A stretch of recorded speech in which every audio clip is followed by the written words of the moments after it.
All been raised on television to believe that one day we'd all be millionaires and movie gods and rock stars. But we won't. We're slowly learning that fact.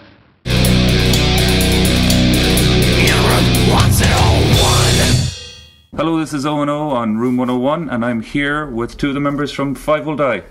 Guys, how are you doing? How are you doing? Good, Nice to meet you. You are? So you guys have been going for nearly 10 years now? Yeah. 9 years, 9 months. 9 years, 9 months. 3 months off the full 10. Yeah, you've seen a change in lineup in the last while? Yeah, we've kind of had the mainstay, myself, Andy and Alan, the drummer, but we've had a few guitars come and go.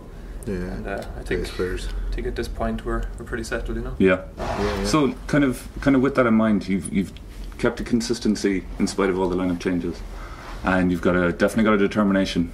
How do you keep it going after all these years? It's kind of hard to describe, isn't it? It is difficult. I mean, there have been times where we nearly didn't keep it going. Yeah, because I think it's just a fucking stubbornness as well. Like that's it. Just belligerence. Keep it going. You know, everyone that does like that, everyone that's come and gone as well has kind of brought something at one stage or another. Like, you know, so someone, say we had Richie came in and he brought his sound with us and we did an album with him and it was really, really good. Like, you know, he taught me a lot anyway. Like, I think with Richie we came as close as we could to the point that we were going to get to. Okay. But I think with the two new guys, I think they get it a bit. Yeah. Richie was great. I had a great time for Richie, but his personal life was more important to Richie. Which is fair enough. You can't argue with that. Put a band before his family, but I think the rest of us, especially with the two new guys, I think we have our priorities. Yeah, and they're the kind of even at the start, the kind of two new guys were a bit iffy, but then as they start to settle in, they're the same kind of humour and they kind of got what we were about, and they'd at no point, you know, they'd say something to you and be like, you cheeky fucker. But you know he's getting it. Yeah, he's like, right, it's on now, like. Break him down. Yeah. So it's been 3 or 4 years since Worth and Soul? 2011.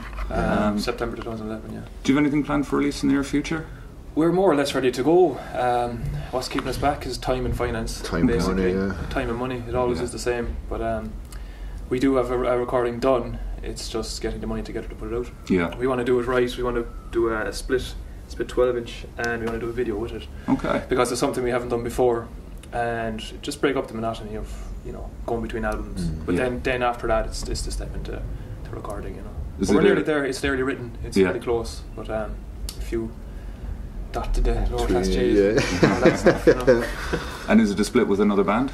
It is. It's an American band called Crawl. Okay. And so we're going to do a split with them and see how we go. Very good.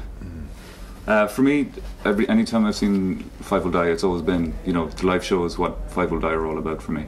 I've listened to the albums, I love them, they're great, but the impact live is much bigger. How do you compare recording to gigging? It's impossible. Yeah, I think we're getting better at it. Like, even the last time we were getting better. Like, I think with the recordings, we're being too honest. To be honest, you know, it's when we play live, it's different. When we do studio stuff, it's harder to get your head around the military precision of it. When you're in studio, you just think about it too much. I think that's live, you're not thinking. You're there. It's that moment in time, and you're just there and you're doing it. You're not thinking about it. Studio, you're kind of. I don't know. Well, for me anyway, it's right. You try to get it out of your head, but it's always in the back of your head, kind of thing as well. Like, you're kind of, you know, you might get there, you'd be like 80-90% there, but it's still, you know yourself, you're just kind of, it's not there, but it's the best I can do, kind of thing. Like, yeah. So yeah, I don't know.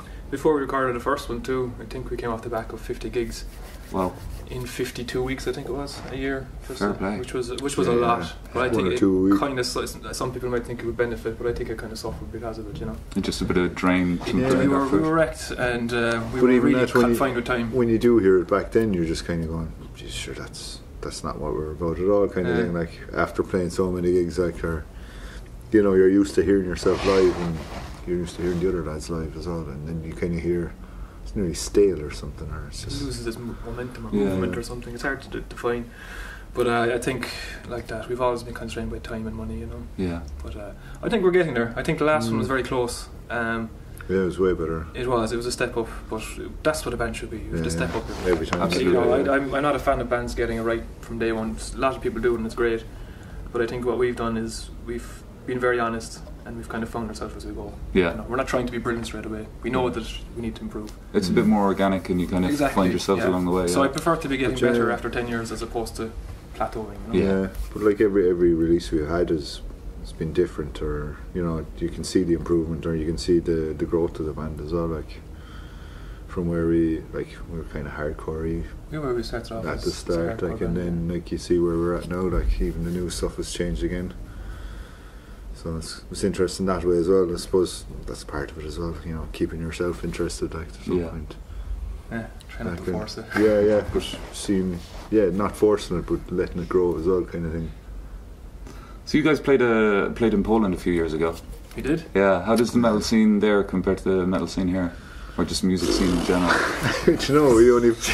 We played 2 gigs and they were mental, like, and so it's kind of like it's just a taster, really. Yeah. I think what summed it up was we were playing in a band skate park, the first, and a guy came in and he said that he'd spent his month wages going to that gig. There was 12 bands playing that. But even the gig, I couldn't see a person in Ireland spending a month's wages to go see the other gig 2 or 3 days earlier was put on by like 15-16-year-olds. That's right. And they'd walked all the gear like miles, like 7 kilometers. We finished and we were going back to like a hostel or whatever.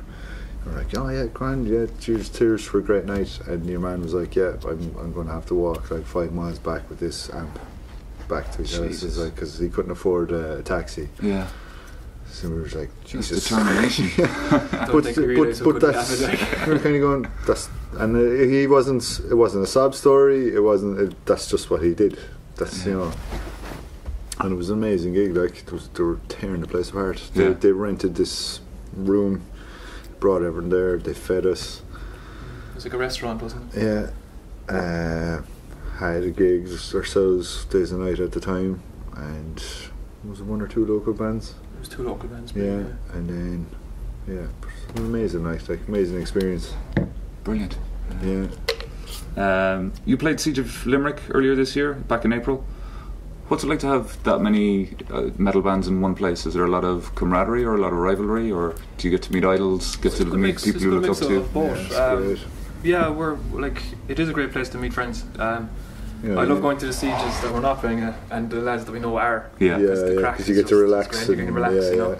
But even the ones we are, you'd be going from, say, especially Dolan's, where it's settled now, like you'd be going from. Place, I constantly get caught in the smoking area. You'd be like, oh, geez, well, lad, how's it going? Like, Jesus, it's a great place for meeting bands that you might have played with them once, you got on great, or you played with them a few times, but not in the last year or two, and you just meet everyone there, and you end up, well, for me anyway, I end up spending the day in the smoking area, just chatting to people, or I go for a pint and I'm on the way to see a band and oh Jesus lad, how's it going? Fucking not about her, just miss whoever I was going to see, like. It's good, you get to see bands from up the country that you hear about, but it's kind of hard to put them in context, but when you see them at the Siege, you get them, like, yeah. Are you going to be going tomorrow? Not tomorrow, no. Working, tonight's going to rule that out, I think. Oh, okay. But it's like, it seems to be the one place like that can get, like, you get Dublin metal, Galway metal, you get Belfast metal, like, and they all have, no one has any qualms about going there, like they'll all go there and there's no problem, everyone just gets on, gets drunk and has a time, like, The lads running will really put a lot of years' effort into that. But they just seem to be able to draw everyone together, and they're really whether they like it or not, like, it's brilliant. Pineapple on a pizza, yes or no? I'm going to say yes, although I know that sometimes people will, especially people who make pizza, will say I like pineapple. I like it on burgers. I like it on pizza. It's nice with a pork chop, like. I like pineapple. It's one of my favourite foods, but I really think it should be left alone. Just have it as it is. It depends on the humour, I suppose. Yeah. Is it good if you dip it in sugar and bite it and take a shot of vodka? So finally, do you have anything to say to the listeners of Room 101? Yeah. Thanks for listening. Good one. Well, guys, thank you very much for your time. I'm looking forward to seeing you on stage. And yeah, thanks again. Cheers, thank you.